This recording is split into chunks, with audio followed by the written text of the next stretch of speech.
Something's on. There we go. Okay.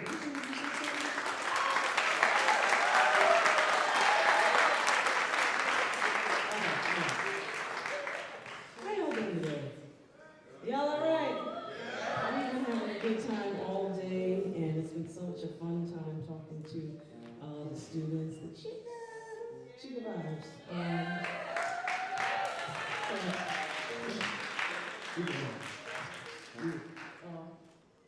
We're just gonna play a couple tunes.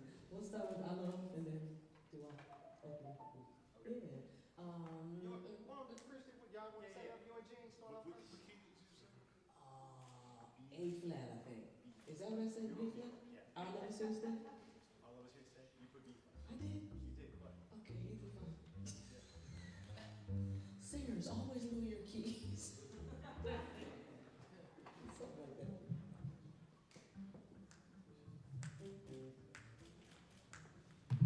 I'm so excited. Jayne. Hope I know B flat.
Give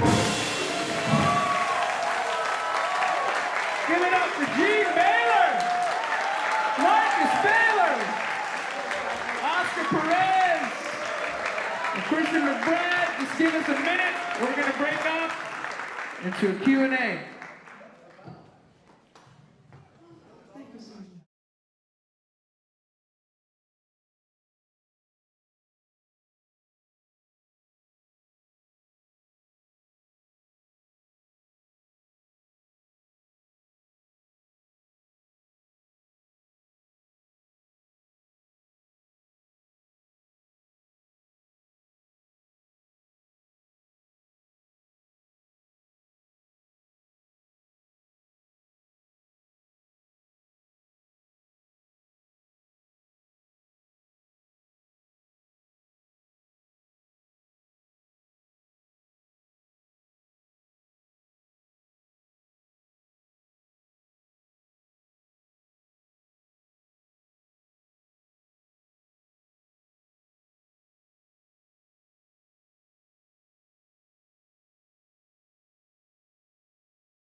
How about that, y'all? Give a round of applause.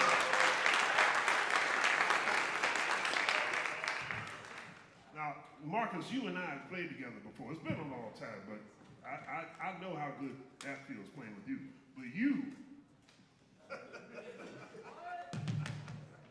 that was our first time getting to play together ever. Ooh, that felt great. Oh, no, it won't be the last. Not at all. Somebody told me a joke. Somebody asked me, when's the time we last time we played together? He said, tonight. I hope that's not it. Y'all didn't catch that. Oh man, that was so incredible, Gene. First of all, for those of you who may or may not know, I'm sure you do, you two are not just a great musical couple, you are an actual married couple. Now, how long y'all been married? Since 2002. 2002. Wow, congratulations. It's a beautiful thing to see that harmony on and off the stage. And so that's 23 years? There you go, yeah, 23 years. You got it. You saving his life today. Hey. Y'all come on, somebody. I want to ask you, Gene, a lot of what you were singing just now,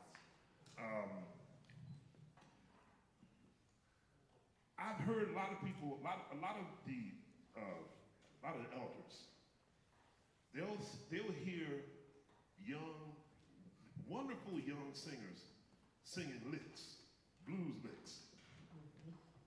But hearing what you just said, that was different. That comes from the church. It comes from the type of church that removes the R.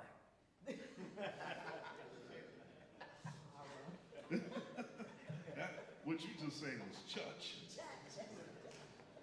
So explain how that sound gets into the way you improvise and the sound of jazz, because the entire Baylor project, when I hear you guys perform, it's got another element in it that a lot of acoustic, straight-ahead jazz doesn't have.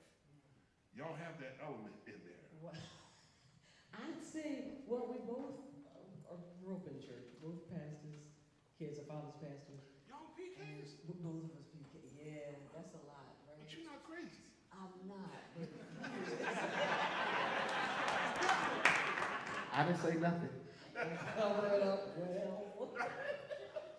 I was definitely the one getting all the spanking. All of them. Really? Oh, God, it was terrible. Yeah. I mean, one day I remember I got woke up out of church. That's old school. Wow. Just Out of church. out of church. Like, yeah, I was always cutting up. All.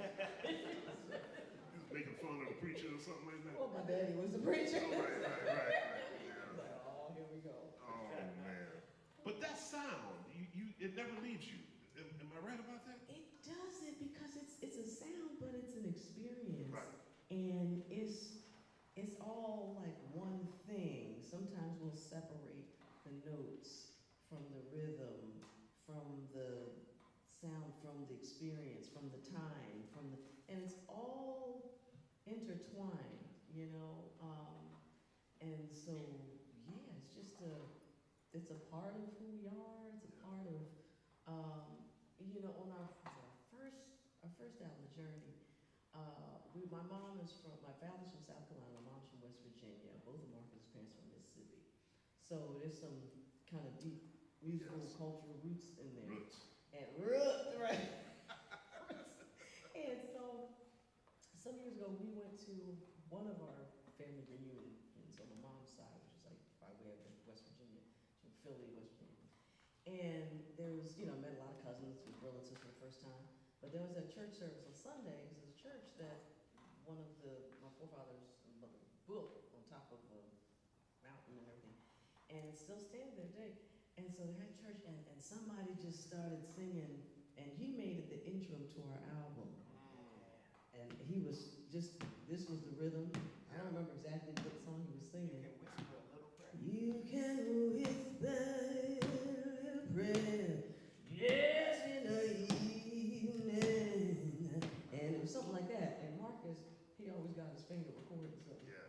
And next thing you know, it turned into the intro of our album, but it kind of just spoke to the roots, the lineage.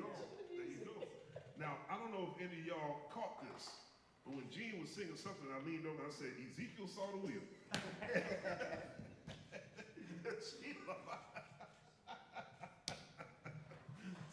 Now, see, unless y'all went to church, y'all don't know what that means.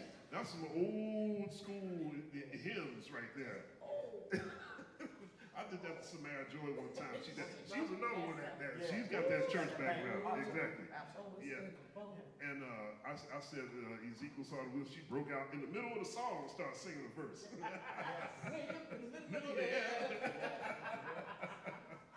The blues is in everything. I mean, when you hear like Aretha Franklin, you hear Cannonball Adderley, like those are really like major influences of ours. Ray Charles. I mean, when you think about a lot of our ancestors and our forefathers, and even, you know, just our upbringing in our household, of the food reflects it, the culture reflects it, and those spankings reflect it. Like, I mean, it's all a part of it. The family reunions and all the gatherings and all that is just really, it's really a cultural thing, because it's like you're really mimicking like your uncles, your aunts, and then it becomes a part of you. Your mom and dad, all that becomes a part of you. That's really the blues wrapped up in it. Ooh, come on. Yeah. Now, how old were you when you started playing the drums?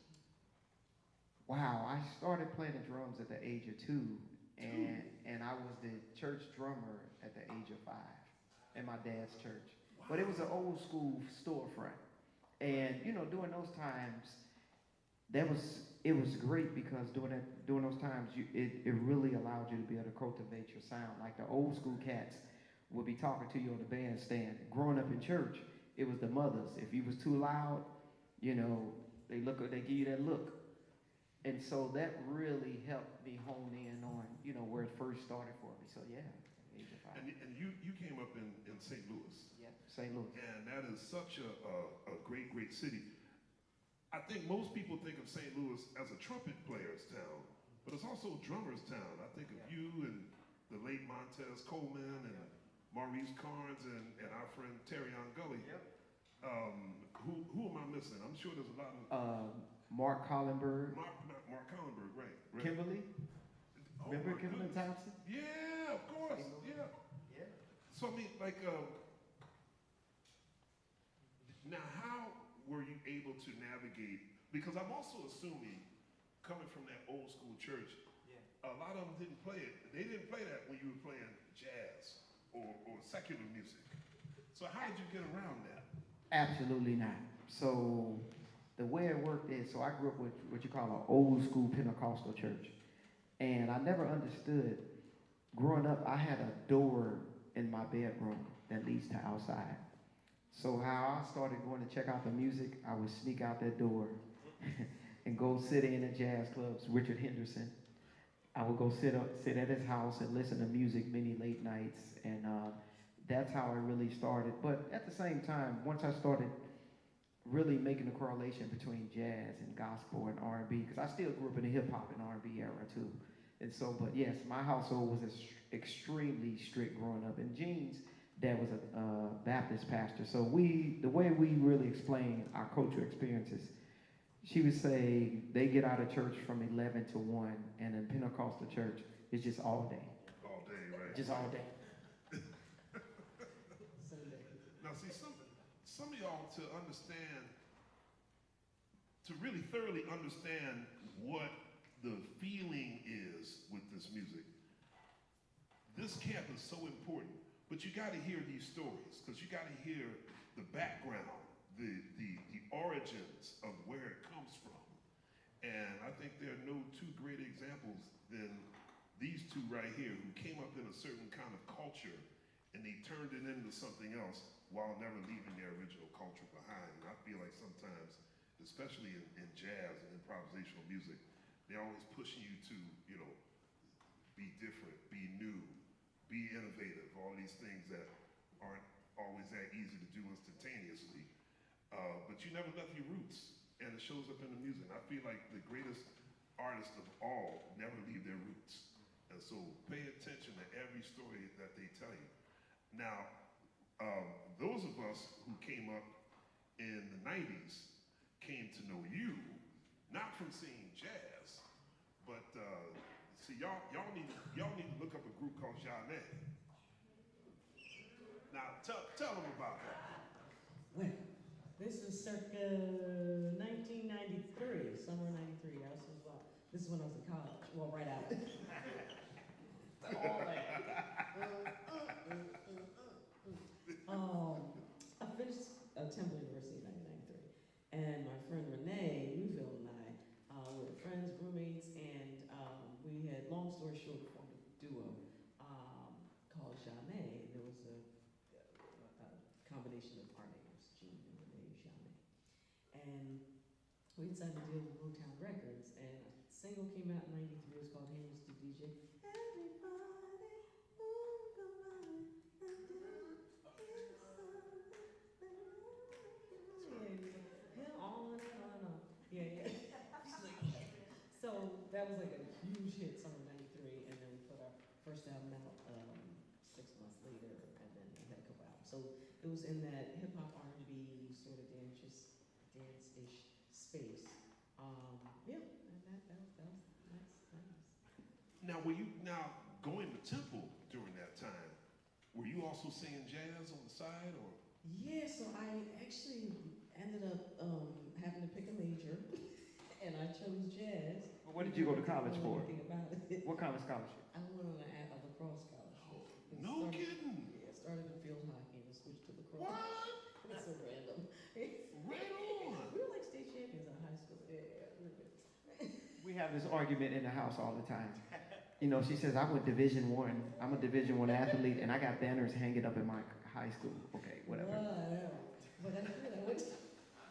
I had no idea what I wanted to do. It was just go. Wow. And so about the third year, they were like, you got to pick a major. And my parents encouraged me to do music because I'd done music all my life in church and school and glee club and madrigals and musicals and plays and wherever there was an opportunity to sing. And so I went to the school of music. I was like, what you got? I need a major. And he said, my class for jazz. Esther Boyer School of Music. Esther Boyer School of Music. I still do Esther Boyer. Yeah, that's deep right. dive. And I chose jazz. Yeah. Now, how did you two connect?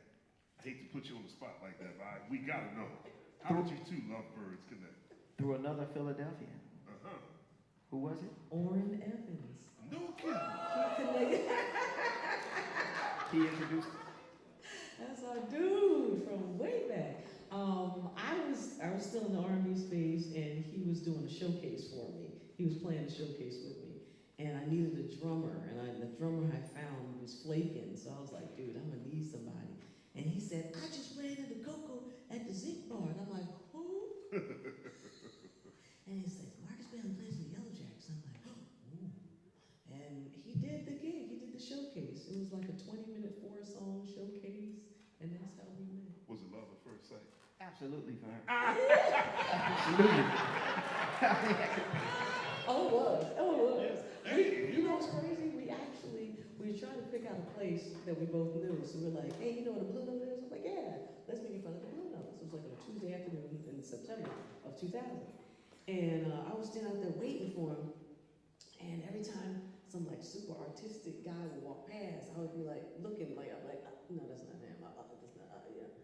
And so I looked down and I saw this super clean cut dude. I'm like, that can't be him. And I saw him reach his hand into his pocket and give an unhoused man some money. And I'm like, oh, that was nice.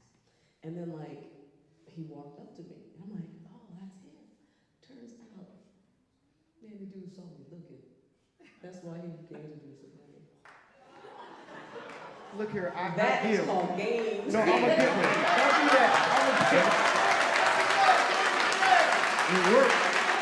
It worked. Give me some.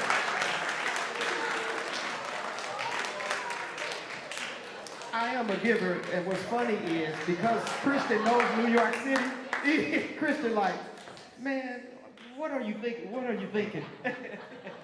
I bet I know who you gave it to. right. I know you're talking about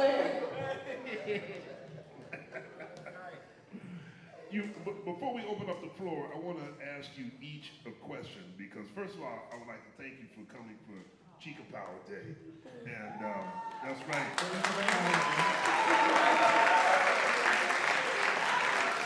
Yeah, Chica.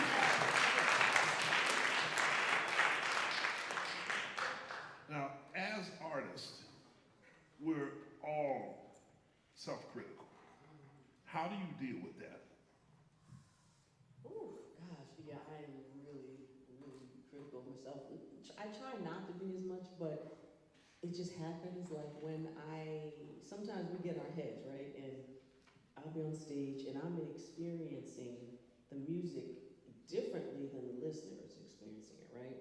So, you know how it is where you might mean to sing something or mean to play something and it comes out a different way and you internalize that as a mistake, but the person that's listening has no idea what you intended and you're just discovering it. So I've learned to, still to this day, when I saw that tiny mistake, I was like, oh God, that was flat, oh God, oh, my voice was shaky, I was so tired, I should have breathed more, I should have controlled the tone. This is what I'm watching, and people are like, it's amazing. I'm like, you didn't hear that mess? And so, what I do is I will watch and listen in an effort to see what I can do better. And sometimes I watch and I'll be pleasantly surprised, like, oh, that was pretty good. And then sometimes I'll be thinking it's good, and I go back and I'm like, oh, I worked that out. But what I've started learning to do is use it as an opportunity to grow. But also, one thing that Marcus had, impressed upon me, as I was coming out of that R&B like pop space, and it's just two very different spaces, musically and thought and how you create and all that. And he said, one of the things about jazz is like being in the moment. He said, you listen to certain records when people were like 20 years old, like you listen to young Betty Carter, or when she was on the Ed Sullivan Show, and you're like, huh? And then you hear 30, 40 years later, you're like, oh, and it's growth, it's progress, it's process. So I've learned to use the things that when I hear myself or see myself, and it's something that I'm like, I didn't quite expect it, I've learned to look at it as a part of my growth process and just accept that, okay, it's not always going to be perfect, but even kind of redefining your definition of perfect.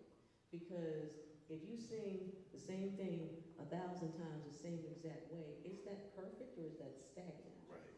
So when you start to redefine your definition of perfection, it's like, what's really perfect? Right. Except, learning and growth and understanding that imperfection speaks to where you are at that time. And that's probably a very big challenge, like you said, coming from that R&B dance pop space, because some of I once heard a pop star say, one of the greatest compliments you could ever get is, oh, you sounded just like the record. That's literally like the worst thing that you can tell jazz. That's a jazz musician. That's right. That's right. Right. Yeah. So it's like the opposite things are considered successful. Now, how do you deal with that? I think for me, so I'll say this, like at you guys' age and just in general, for me, it's all about preparation. So my whole thing is that once I prepare a certain way and practice, like it's a lifestyle, being on time, all those things, practice and really learning the music. And then therefore, when I show up to the bandstand, I can just really be in the moment. That's really what the goal is. And then there's moments where, you know, if you've been out on the road, you know, after so many concerts, you feel this creativity that hits certain nights that the band may go in just a whole nother stratosphere.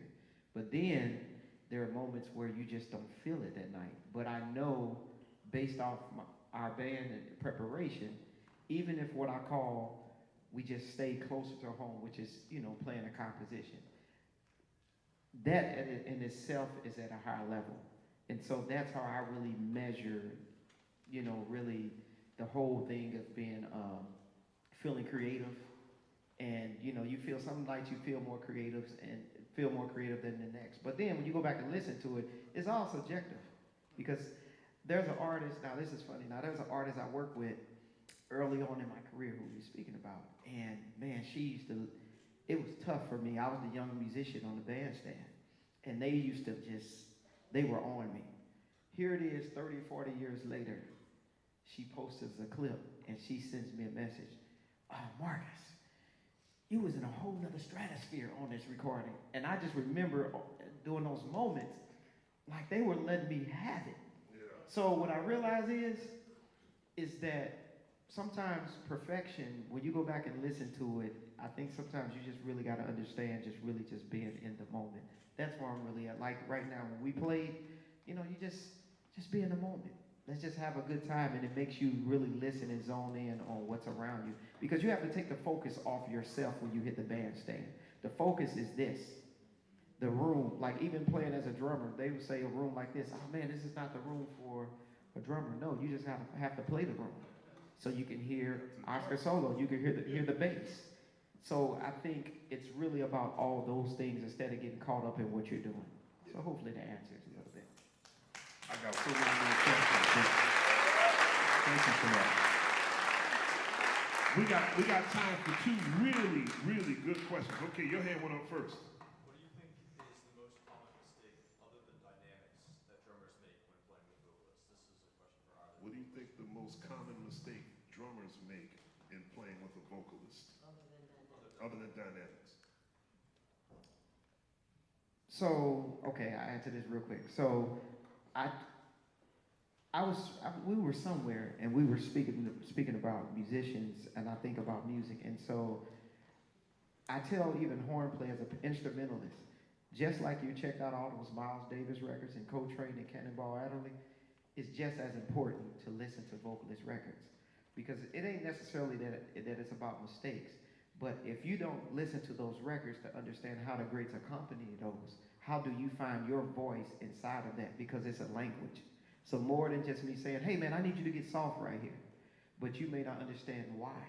So it's a language. So you have to listen to those records, and then you start making the correlation when you hear John Coltrane and Johnny Hartman, or you hear how Train accompanies behind Hartman, or hear the drums or whatever, the solo. So I think you start making that correlation, because what's happening is Coltrane is singing on his horn just like Johnny Hartman or any of those records. So you got to start listening to those albums. And then after that, that's how we can really have that conversation, because it's about textures and colors. And it goes a little, you know, starting there first.